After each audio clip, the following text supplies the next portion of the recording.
friends.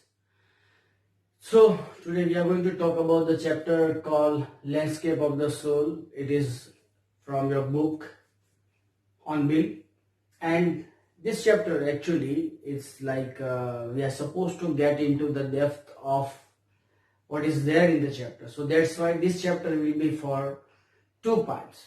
So Landscape of the Soul, it is written by Natalie Troveroy. So what is this chapter about? We can what is this landscape? What is about the soul? What are the things that the author might be discussing? So let us go further, read summary, and today we are going to talk about the first part. So this chapter is or can be, I have written this is divided or can be divided into two parts. Each part discuss about art and history through various stories.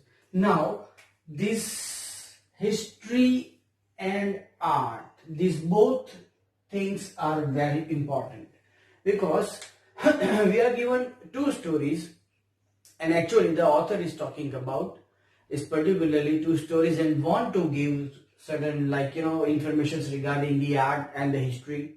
And we are all aware about and one of the best and the world renowned portrait of Mona Lisa. We have gone through that particular art. So Landscape of the Soul, it is about ethics and spiritualities. Ethics are certain norms that we follow. Spirituality, that we talked about the religious things and all that. So that is been included in spirituality. And ethics, everyone should have some ethics. If I talk about there are so many person, recently I've read a book by Khushwant Singh that is already in that our chapter, and Ruskin Bond. So these people whatsoever, the form of the literature they are writing. If we talk about Robin Sharma, who has written Who Will Cry When You Die. If we talk about William Shakespeare, certain peculiarities that they have talked about, some ethics, societal ethics. We talked about certain norms of the societies. And if we read William Shakespeare, there are many writers. Like if we talk about American writers, then are Henry David Thoreau is one of them. So he has thoroughly talked about certain ethics, like certain rules and regulations should be there. And philosophically, if I speak, that is known as ethics.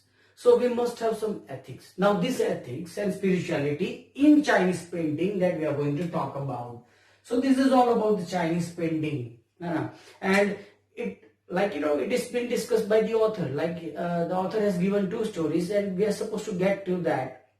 The first part talks about Wu Daozi, and it belonged to the 8th century. Wu Daozi was a painter. Here we are going to talk about. He was hired by the Tang Emperor Xuanzong, जो कि Chinese name है. Tang Emperor Xuanzong, he's talked about, and he was hired. Wu Daozi was hired by the Tang Emperor Xuanzong to adorn a wall of a palace. So obvious cheese hai, he is emperor of the state and he has a palace. So what he asked Wu Daozi is to draw certain things and to decorate the wall of the palace. So he was hired. So our story starts from here. That Xuanzong, is an emperor, he is an emperor. So उन्होंने higher किया है वू डाउजी को painting करने के लिए. अब क्या आता है देखते हैं. Wu Daozi painted a scenery with mountains, waterfall, forest, clouds and blue sky. जैसे हम लोग बहुत छोटे थे तब हम अगर एनीवन, अगर किसी को कौन सी पेंटिंग फेवरेट या कौन सा ड्रॉ कर पाओगे तो will draw some mountains, a river, some stones by that, और some grass or trees, a temple, a house. So certain things that we are used to with. So we draw that. So same thing that he has drawn into the palace wall. A cave at the foot of mountain. Now you are supposed to focus upon this. A cave at the foot of a mountain. मतलब mountain के नीचे केव उसने draw की थी. अब suppose ये wall है, wall, this is wall, और यहाँ पे मतलब if I draw over here, मैं यहाँ एक ऐसे ड्रॉ करता हूं, माउंटेन रेंजेस है कुछ, है ना, और यहाँ पे फुट ऑफ द माउंटेन ये कहलाया जाता है ना, तो उसने यहाँ एक केव ड्रॉ की है, केव यानी गुफा, है ना। It was inhabited by a spirit, और उसमें ये कहा जाता था it was inhabited, it was haunted like some और द अदर वे, ऐसा कहा जाए। सो वहां पे like there used to be some kind of ghostly appearance. अब थोड़ा एग्जैजरेशन हमें लगता है इस टाइम में, लेकिन this is all about the 8th century. So यहाँ पे how come that a spirit live, और वो भी पेंटिंग में, है ना। So it's quite questionable. While showing his work, he clapped hands and entrance of the cave was opened. अब suppose यहाँ मैंने वॉल ऐसे paper like you no I have drawn something, और वो वुड हाउसिंग ऐसे क्लैप किया, और painting जो लगी हुई थी वहां से माउंटेन जो था, mountain foot of the mountain, वहां से जो केव था उसका दरवाजा खुल जाता है। This is amazing. This is what that people talked about would housing. And what happened? While showing his work, he clapped hands and entrance of the cave was open. Woodhousey get in and vanishes. Amazing. Woodhousey painting के अंदर गुफा है, और वो गुफा में it is believed that it was haunted by a spirit, और जैसे उसने हैंड्स क्लैप किए उसका दरवाजा खुल जाता है ना। He gets in. Now believe. He gets in into the painting and he vanishes. And he never appeared. So this is what they believed. After disappearing, the author talks about the knowledge of mystical inner world. So there are some mysteries whether we believe it or not. है ना, ये this is what the world is all about. There are certain enigmatic things जिसको हम रहस्यमय कहते हैं, puzzling things होती है ना. There are so many things. If I talk about one of the greatest debatable question, like जो गिजास pyramid है, लाइक इतने उसका जो स्टोन्स जो बने हुए, इतने सारे उसके स्टोन ले आना, ये करना, और इतनी बड़ी बिल्डिंग उस टाइम पे इजिप्शियंस में बनाई गई थी।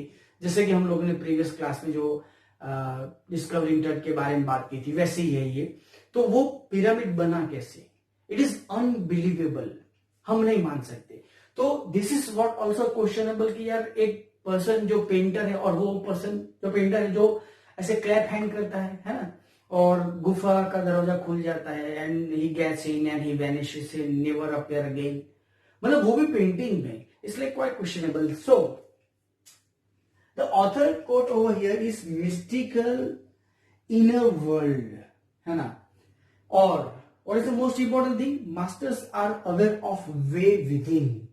सो there are certain way within, like if I talk about Swami Vivekananda, उनके बारे में ये कहा जाता था कि वो जब ध्यान में बैठते हैं, it's like you know meditation, तो इतने मेडिटेशन में वो चले जाते थे, like you know it's like it would be hyperbole, like अतिशयोक्ति जिसे हम कहते हैं, लेकिन लोग ऐसा कहते हैं कि उनकी जो मेडिटेशन था उसका हाईएस्ट लेवल था, you know that living one self, जो हम जैसे बैठे हैं तो अपने आप को कहीं पे छोड़ देना, शरीर कहाँ और लाइक यू नो स्पिरिट कहाँ पे, like this is what all about mystical, जो वे विद इन होता है। So master are aware of way with in.